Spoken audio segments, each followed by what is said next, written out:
नमस्ते दोस्तों, डर की सच्ची दास्तान में एक नई कहानी के साथ आपका फिर से बहुत स्वागत है।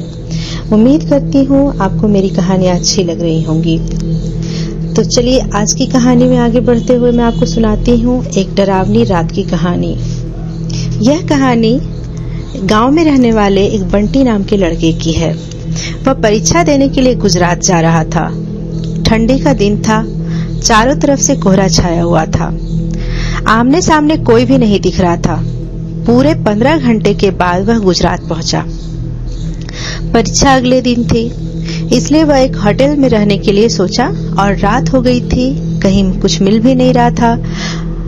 उसने अपने बजट में सस्ता होटल ढूंढना चाहा। काफी ढूंढने के बाद उसे एक सस्ता होटल मिला भी। उसने उस होटल में एक कमरा बुक करवाया और जब वह कमरे में गया तो देखा कि कमरे के चारों तरफ जाले लगे हुए थे। ऐसा लग रहा था कि यह कमरा काफी सालों से बंद पड़ा था और कमरे के अंदर का माहौल काफी डरावना और सुनसान लग रहा था। लेकिन उसने ये सब नजरअंदाज किया और होटल से खाना मंगवाया और खा पीकर सोने के लिए चल दिया।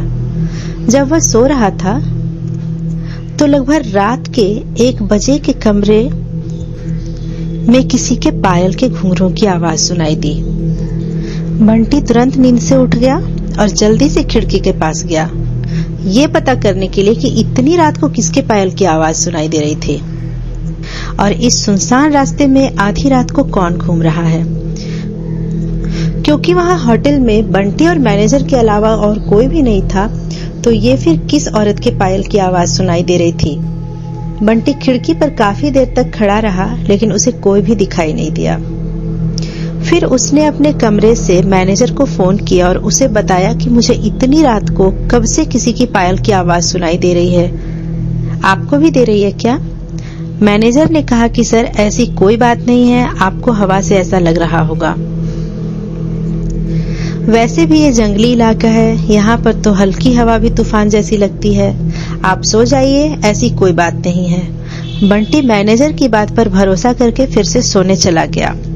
कुछ देर बाद उसे दोबारा वही पायल की आवाज पहले से भी ज्यादा सुनाई देने लगी। इस बार उसने अपने कमरे का दरवाजा खोला और सीधा होटल के बाहर देखने के लिए चला गया। जब वह बाहर आया तो देखा कि एक काफी लंबी औरत जो सफेद साड़ी पहनी हुई थी, उसके बाल काफी लंबे थे और चेहरा ढका हुआ था। वह अपने हाथ में एक नारियल लेकर के होटल के चारों तरफ चक्कर लगा रही थी। ऐसा लग रहा था कि मानो अपने पायल की आवाज से किसी को बुला रही हो। बंटी दौड़कर उसके पास गया कि कौन है ये औरत और इतनी रात को यहाँ क्यों घूम रही है, लेकिन वह तुरंत ही गायब हो गई और चारों तरफ कोहरा ही कोहरा फैल गया। बंटी भी थोड़ा घबरा गया, क्योंकि जिस औरत को वह सामने से देखा था अब वो दिख नहीं रही थी। बंटी अपने होटल में वापस आना चाहा, लेकिन फिर उसे दोबारा पायल की आवाज सुनाई देने लगी। बंटी अब उसे ढूंढते हुए जंगल की ओर जाने लगा था। चलते चलते वह अपने होटल से इतनी दूर आ गया कि उसे पता ही नहीं चला। फिर उसने उस घने जंगल में कुछ ऐसा देखा कि उसका दिल दहल गया। उसने देखा कि उस औरत ने एक पीपल के पेड़ के नीचे 5-6 लाश रखी है और बारी बारी से एक एक को खा रही है। उसका चेहरा काफी डरावना दिख रहा था। बंटी जब यह सब देखा तो उसके पांव तले जमीन खिसक गई। ये सब नजारा देखते ही उसे डर के साथ साथ रोना भी आने लगा कि वह चुड़ैल अब मुझे भी मार देगी, क्योंकि अपने पायल की आवाज से यहाँ तक तो मुझे लेकर आई है। लेकिन उसने हिम्मत से काम लिया और हनुमान चालीसा पढ़ते पढ़ते वहां से भाग गया ताकि भूत उसे देख ना ले। लेकिन भूत तो भूत था। बंटी जैसे ही वहां से भागने की कोशिश किया, वो चुड़ैल अचानक से सामने आ गई और उसे इशारे से अपने अड्डे पर ले जाने लगी, जहां पर उसने लाशें रखी थी। बंटी हनुमान जी जाप करके इतनी तेजी से वहां से भागा, मानो जैसे उसके अंदर किसी की शक्ति का प्रवेश हो गया हो। भागते भागते सीधा वह अपने होटल वापस आ गया। वहां थोड़ी देर रुका तो उसे एक आदमी दिखाई दिया। उसे देखकर ऐसा लग रहा था कि ये अच्छा आदमी है। वह बंटी के पास आकर बोला, अरे भाई क्या हुआ? तुम इतना डर क्यों रहे हो? बंटी ने सारा किस्सा उस आदमी को सुनाया तो उसने बताया कि भाई तुम बहुत किस्मत वाले हो कि आज तुम बच गए। वो भूत किसी को भी नहीं छोड़ती। और तुम इस होटल में क्या कर रहे हो? इसको तो बंद हुए काफी साल हो गए। बंटी जब उस आदमी का इतना बात सुना तो उसका डर के मारे पसीना छूटने लगा। फिर वह आदमी बताने लगा कि इस होटल में बहुत साल पहले एक लड़की के साथ कुछ गलत हुआ था और उसे मार दिया गया था।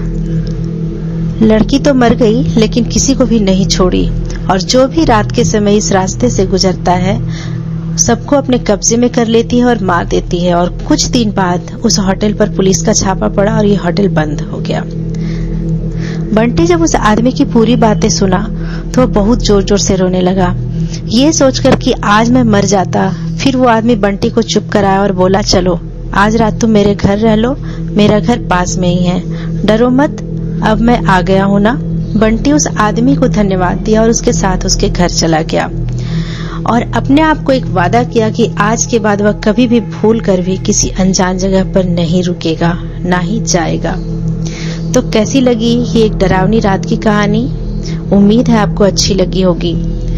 तो कमेंट कर हमें जरूर बताएं, अपने अनुभव हमें जरूर शेयर करें और मेरे चैनल को सब्सक्राइब भी करें ताकि मुझे हौसला मिल सके, मैं ऐसी ही अच्छी और डरावनी कहानियों के साथ आती रहूं। तो फिर मिलते हैं एक नए अंक में एक नई डरावनी कहानी के साथ। तब तक अपना ध्यान रखें। धन्यवाद।